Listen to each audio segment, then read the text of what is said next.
Welcome students.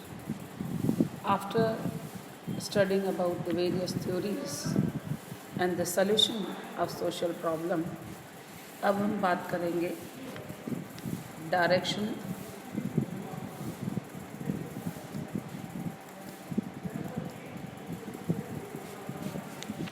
Of social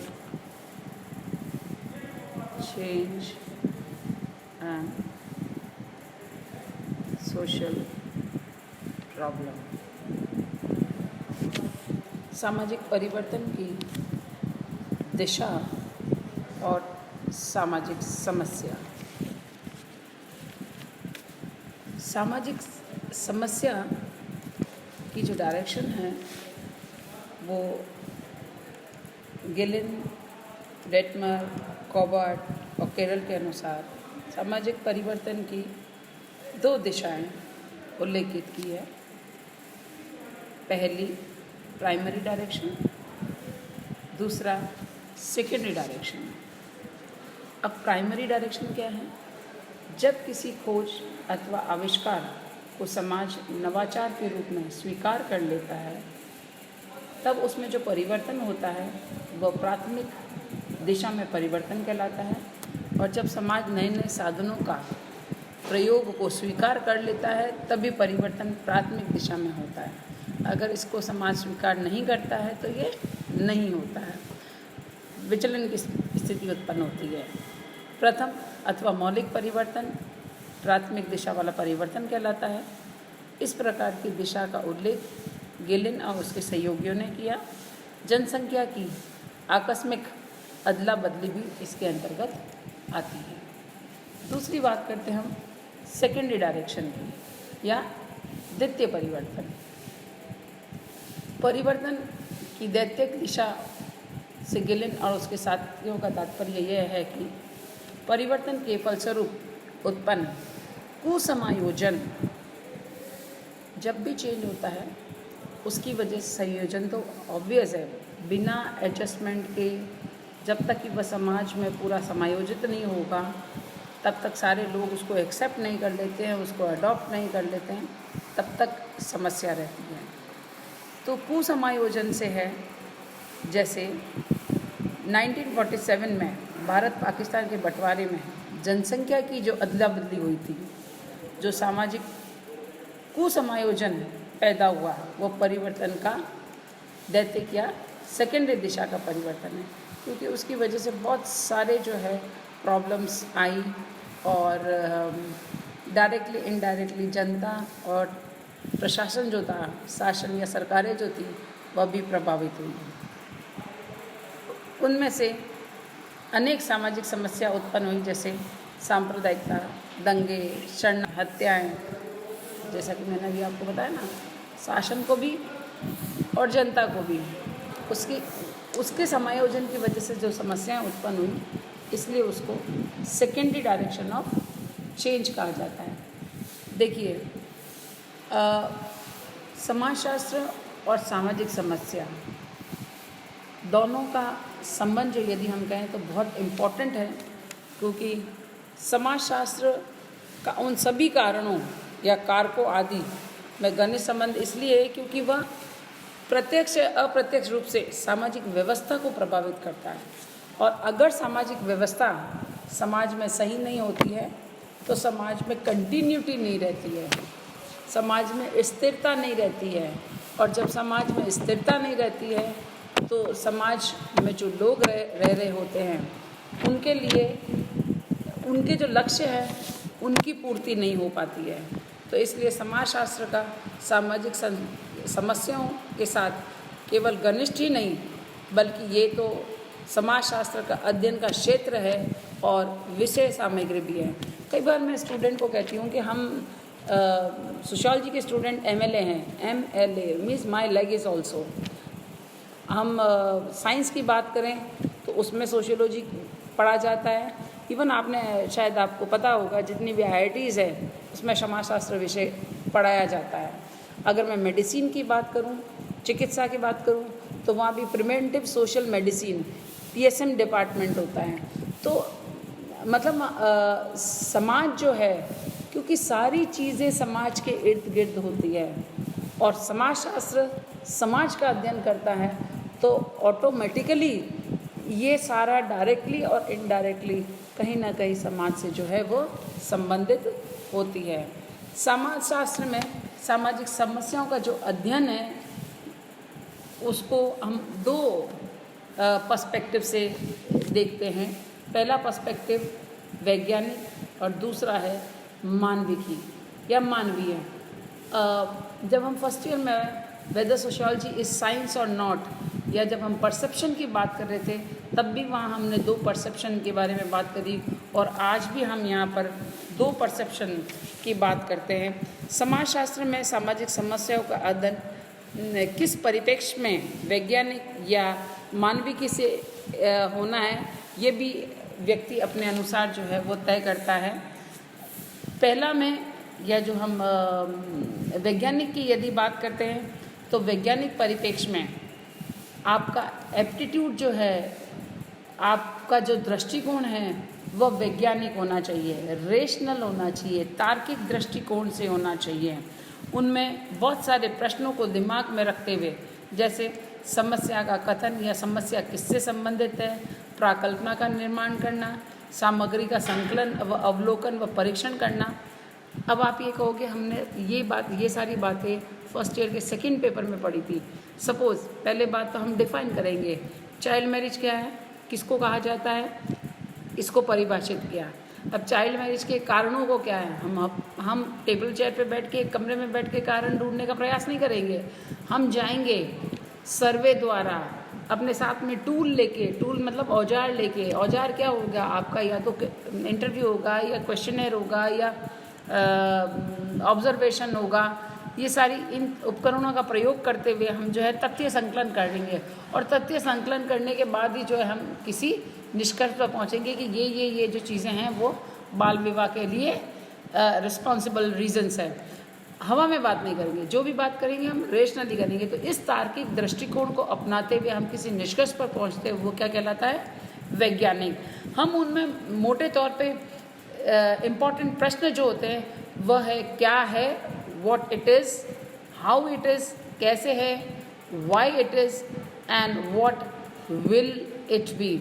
ये सारे अगर प्रश्न हमारे सामने रख कर हम जो अध्ययन करना चाहें तो हमारा एप्टीट्यूड जो है वह या हमारा परसेप्शन जो है वह वैज्ञानिक कहलाएगा। दूसरा जो है वह है मानविकी या ह्यूमनिस्टिक। इसी वजह से तो हमने कहा था sociology is applied science, it is not a pure science. Reason क्या था, क्योंकि मैंने कहा था कि सब्जेक्ट मैटर जो है या हम ये कहें विषय वस्तु जो है, मनुष्य इम्पोर्टेंट। हमारा स्टडी ऑफ सब्जेक्ट क्या है, man, and man is bundle of various feelings, expressions, gestures. आदमी कैसा सोचता है, उसकी क्या भावनाएं हैं। सपोज एग्जाम्पल, जैसे मैंने आज किसी एक आदमी को थप्पड़ मारी, वह आदमी किस प्रकार से रिएक्ट करेगा हमें पता नहीं है। हो सकता है वो वापस पलट कर मारे, हो सकता है मुझे कारण पूछे कि क्यों मारा, ये भी हो सकता है वो दूसरा गांधी जी की तरह आगे कर दे। वो डिपेंड करता है ना। तो जब मनुष्य के व्यवहार की भविष्यवाणी करना संभव नहीं है तो हम ये नहीं कहेंगे प्राकृतिक विज्ञानों की तरह कि 2 + 2 4 ही होते हैं। सेब अगर आप किसी भी चीज़ को ऊपर उछालोगे वो ज़मीन पर ही आएगी, है ना। हम सर्टन लॉ नहीं हैं, because human behaviour is very unpredictable. आप उसके बारे में कोई भी भविष्यवाणी नहीं कर सकते। जब मानविकी की बात करते हैं तो हमें हमेशा ये चीज़ ध्यान रखना चाहिए कि इस दृष्टिकोण में एक ही चीज़ इम्पॉर्टेंट है कि क्या होना चाहिए का अध्ययन करते हैं। समाजशास्त्र सामाजिक संबंधों की प्रकृति का अध्ययन करके सामान्यीकरण करता है, समस्याओं से संबंधित सिद्धांतों को प्रतिपादित करता है, जिसके द्वारा समस्याओं का हल खोजने और उसको क्रियान्वित किए जाना संभव हो जाए।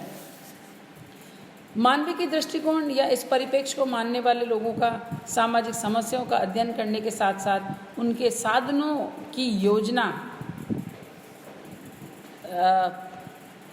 कैसे उसको इरेडिकेट किया जा सकता है, उसके मेजर्स क्या होने चाहिए, उसके जितने भी समाधान है कि हम क्या क्या किन किन चीज़ों को अटेम्प्ट करके उस समस्या का समाधान किया जा सकता है, उसकी योजना बनाई जाती है और उसको क्रियान्विति भी जो है की जाती है। समाजशास्त्र में दुर्किम द्वारा आत्महत्या का विनम्र उदाहरण है हमारे सामने, जिसमें मानविकी परिप्रेक्ष्य के अनुसार समस्याओं के कारणों का पता लगाया और व्यापक रूप से समस्याओं को प्रस्तुत किया, उनको दूर करने के लिए व्यवहारिक तथा उपयोगी योजना और नीतियों को भी प्रस्तुत किया। सामाजिक समस्याओं को रोकने के लिए सुझाव दिए जाते हैं। मानविकी दृष्टिकोण में समाज के सुधार, विकास, उन्नति आदि के लिए प्रयास किए जाते हैं। उसे दूर करने के लिए जो भी मेजर्स है, whether it is a government measures